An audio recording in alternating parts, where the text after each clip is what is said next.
A word of reassurance to LA fears on the impact of a reenacted budget on the Bangsamoro Organic Law referendum drawing near.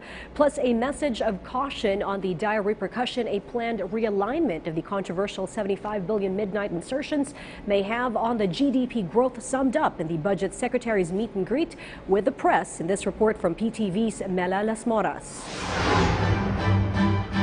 In his press conference today, Department of Budget and Management Secretary Benjamin Diokno claimed that infrastructure programs and employment sector will be greatly affected because of the plan of the Senate to augment the Department of Health 2019's earmarked funds with the 75 billion pesos added by the DBM to the funds of the Department of Public Works and Highways in the proposed 2019 General Appropriations Act. But at the same time, the Secretary said he will respect Congress' decision and mandate.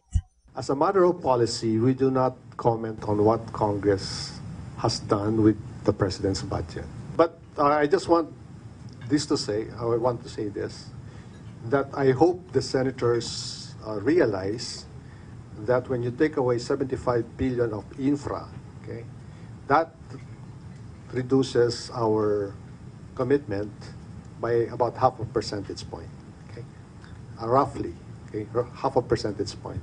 Aside from this, on another matter, Diokno insisted that contrary to some allegations, the Bangsamoro Organic Law plebiscite in Mindanao has adequate funding and will push through as scheduled. He said there are about 3 million voters all set to participate in this electoral exercise. Hindi pwedeng hindi matuloy ang so it's not true that there's no funding. Totally untrue, okay? Or absolutely a lie.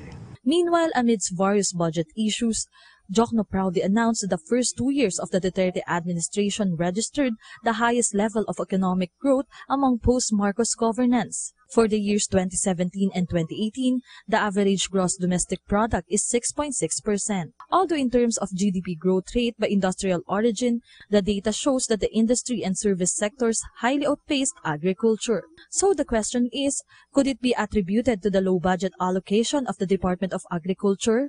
You know, you cannot relate the size of the budget with the size of their contribution to the economy, okay? So if you do that, then, for example, you ask, what's the contribution of defense to the economy? I think we really have to focus on mechanization. Okay? We have to focus on adopting higher quality of seeds, more on irrigation, and more on demonstration. Diokno assured the public the government has plans to improve and strengthen the agriculture sector, which include the sugar imports deregulation. Mela Las Moras for The Nation.